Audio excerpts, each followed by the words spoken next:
Here's a program that I've created in G-code, and I'm going to use it as a demonstration of how you can make G-coding easier.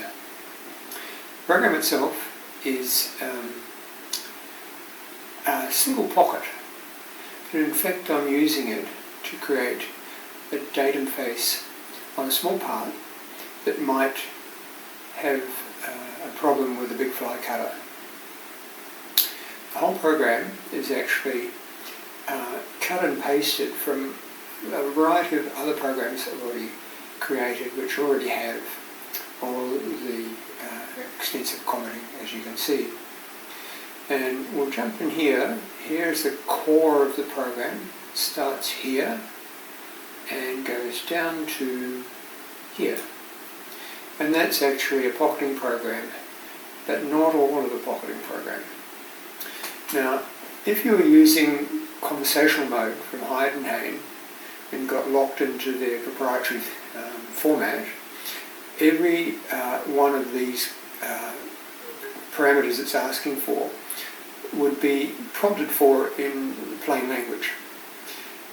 G-code, the way they've set up the G-code doesn't do that. So what I've done over here in the comments is I've put all of the calls that it needs to have in the comment. Now here it only needs one. What it's going to do is over here only call subprogram 10. These other one, it can do a total of calls to 12 subprograms. Some of them are pockets that go over the existing pocket and extend it. Others will be islands. We're not using that, just a single pocket. And the program it calls, the subprogram, sorry, is down here, L10. So you can see here what it's calling for this is the perimeter slot that it creates around the path, around the part we're going to create a datum face on. Okay, next thing it does of interest is this call here.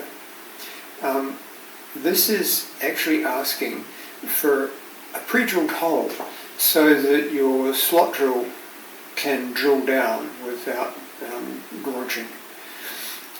In fact, you can use the suggested drill up here, but if you do, you might risk clipping down the side of the part you've squared up. So you can either make sure the drill is small enough not to do that, but only needs big enough to do the centre part of the slot drill, where it might have trouble. But you don't know where the machine is actually going to create this pre-drill hole.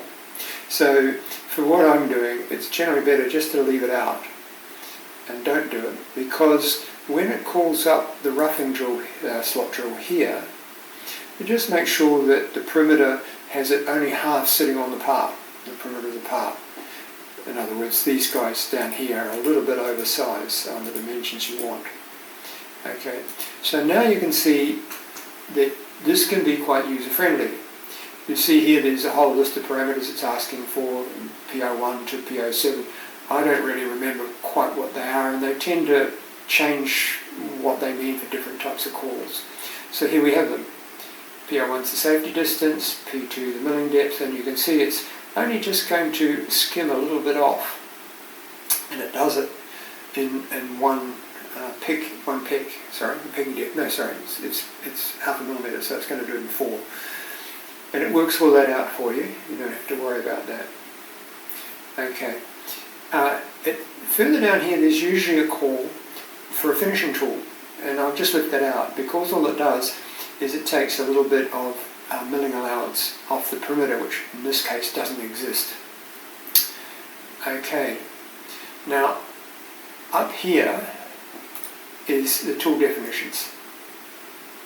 Okay, and they come from a set of tools I had set up at the time, and I don't use them all. But you might as well just cut and paste them in. So it's only going to use maybe the drill and this roughing tool. That's only going to call these two up, and you can either run fast through the process it does for the drilling, or leave the drill out or whatever. Okay, so that again tells you what all these are. The length relative to the tool 0. In this one, the case is my tool 0 because I set it at length 1, and it's a 5mm drill. Up here we've got another block that's just cut and pasted. Of course, you go in and change the actual numbers depending on the size of the part you're using. And this is for the 155 rather than the 151 TNC, and it's capable of doing a graphic display so you can see what the K-path is going to be. And it's saying G30 is asking for the lower left corner of this graphic block, a blank. G17 says, okay, I'm telling the graphics that the cutter is going to be in the Z-axis. And here's the lower left and X and Y position, X, Y and Z positions. This guy here, 31, is asking for upper right, absolute dimensions. I think you have to use them, you can't use incremental. And there it is at the top right, X, Y, Z. So there, usually, I make a bit bigger than the part itself, so I can see the cutter coming in from a distance outside the part. Otherwise, it just suddenly turns up. This up here is to do with the Heidehain being able to be put on multiple different types of machine, and so they don't have defaults for a lot of the initial values, and there's 4 groups of them, and you pick one out of each of those groups. So this is telling you that the tool's going to be in the Z spin tool holder, spindle. This is, for the time being, go as fast as you can in every axis, and that is different on each axis on my machine, and it's in the machine parameters. You can limit it to, I think my X and Y are 3,000 millimeters a minute, and the Z is heavier, so it can only do 2,000.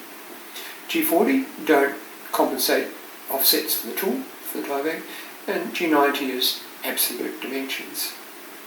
And then there's a little thing that's unique to this machine.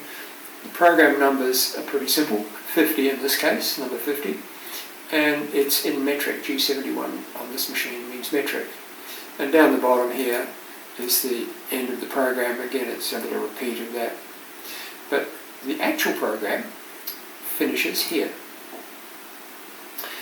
A thing with this particular implementation of the language is that if I was to put this subprogram here, and I'm highlighting, up the top, it would run it without it being called as a subprogram. That's a little bit of foible of the language. So I find it better to put it outside the main program, outside here, down below it, so it doesn't get executed unless I ask it to execute.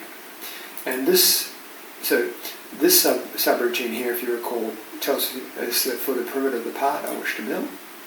And this subroutine here, you'll notice, called several places through the program, and it's simply to park the tool up the top off to the right, where I can take the tool out by hand. It's just a tool change position that's not particularly critical.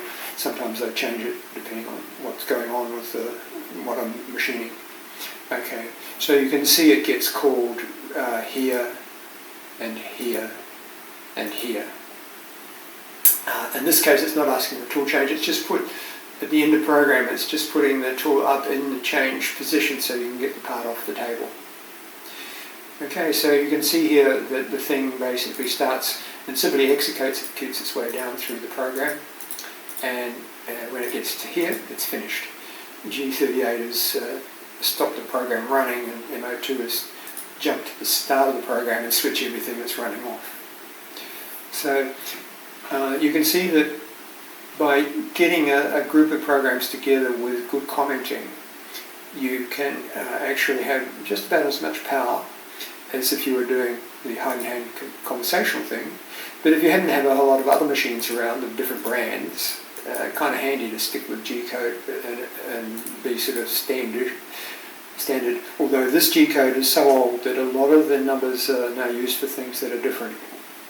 Anyway, that is just an introduction to the way I program. As I get smarter, I'll probably get more pedantic about the way I structure these things.